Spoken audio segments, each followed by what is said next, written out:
Fakta nyata, kritik keras santri pondok pesantren membuat para Wahabi terdiam dan membisu. Assalamualaikum warahmatullahi wabarakatuh. Bersua kembali bersama kami Petuah Kiai Channel. Semoga kalian selalu dalam lindungan Allah Subhanahu wa Ta'ala. Akhir-akhir ini, dunia maya kembali dihebohkan oleh perdebatan panas tak berkesudahan. Debat kusir antar netizen budiman yang terhormat terkait edaran pemerintah yang menganjurkan umat Islam Indonesia untuk tidak melaksanakan ibadah secara berjamaah di masjid-masjid. Tidak hanya pemerintah yang ikut mengeluarkan instruksi ini, beberapa organisasi keislaman seperti Majelis Ulama Indonesia MUI, Pengurus Besar Nahdlatul Ulama NU, serta Pengurus Pusat Muhammadiyah juga mengeluarkan maklumat yang berisikan fatwa yang sangat lengkap dengan dalil Al-Quran dan hadis serta para pendapat ulama tentang bolehnya tidak melakukan sholat Jumat untuk mencegah peredaran virus corona yang begitu cepat penularannya. Tujuan mulia pemerintah dan ormas Islam ini tidak sepenuhnya dicerna baik oleh kalangan masyarakat, khususnya umat Islam Indonesia. Alih-alih bisa memahami dengan baik, yang terjadi malah menentang dan menganggap yang melarang tidak paham agama Islam. Parahnya lagi, pada sebuah unggahan netizen Indonesia, tepatnya di Kabupaten Bandung, Jawa Barat, ada sekelompok oknum Wahabi Salafi garis kaku yang menolak edaran dari pemerintah setempat dan mengatakan dengan lantangnya, yang melarang orang ke masjid adalah komunis. Astagfirullah. Ini Pak ya, ini keputusan. Keputusan siapa? Pemerintah? Juga takmir juga bukan. Nah itu berarti pemerintah PKI sekarang? Iya. Orang mau sembahyang kok tidak boleh gimana? Iya Pak. Buka, sekarang buka. Tidak Pak. Saya yang tanggung jawab. Iya Pak, tanggung jawab. Ini paman saya yang bikin ini masjid.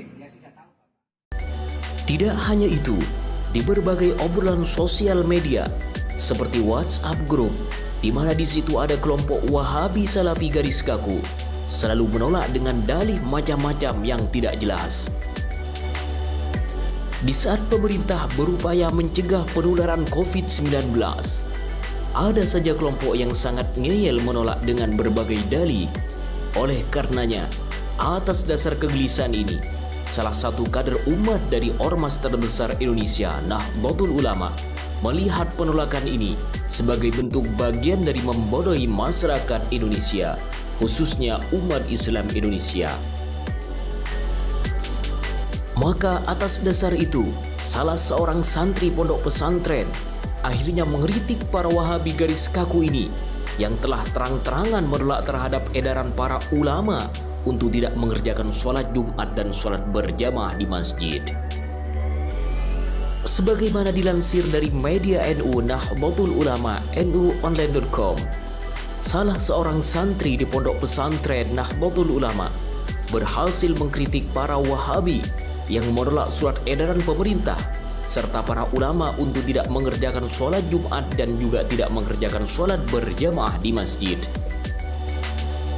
Santri ini berhasil membungkam para Wahabi yang pada awalnya mengatakan pemerintah yang menolak umat Islam untuk mengerjakan sholat Jumat dan sholat berjamaah di masjid adalah bagian dari menentang terhadap Al-Quran dan hadis.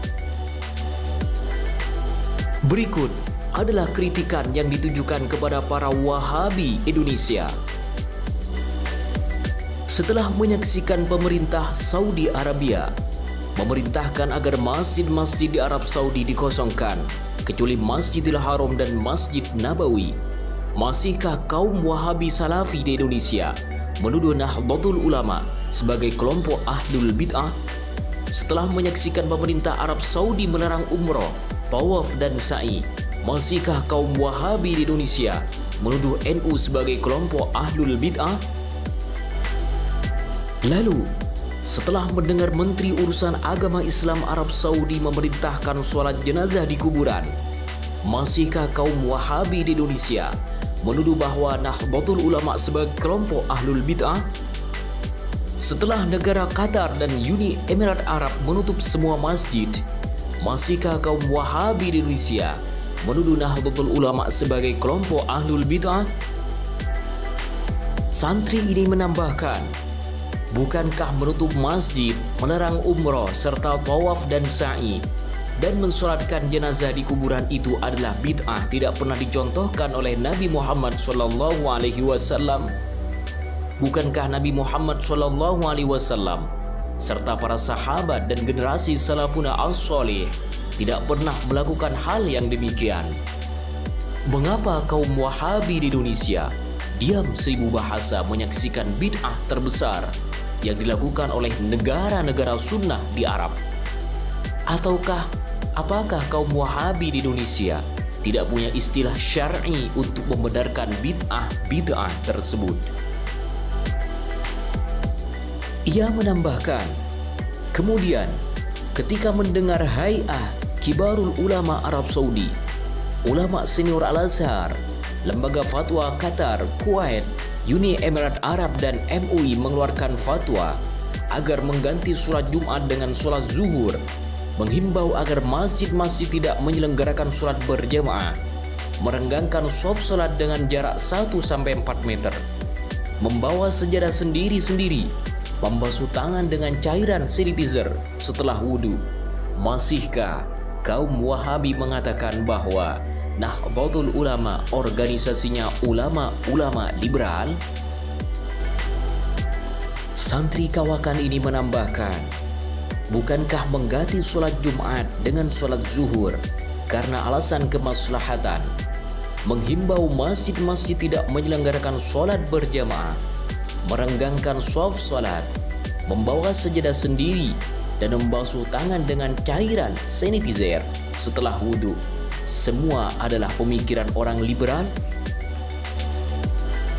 Setelah pemerintah Italia mengerahkan daya dan upayanya melawan virus corona, setelah Perdana Menteri Italia mengatakan semua langkah duniawi sudah dilakukan dan berharap kepada langit untuk menghentikan wabah corona, masihkah kaum Wahabi di Indonesia mengatakan dengan tegas tradisi istighosah, sholawatan dan tahlil yang diamalkan oleh warga Nahdlatul Ulama untuk mengetuk pintu langit sebagai amalan ahlul bid'ah?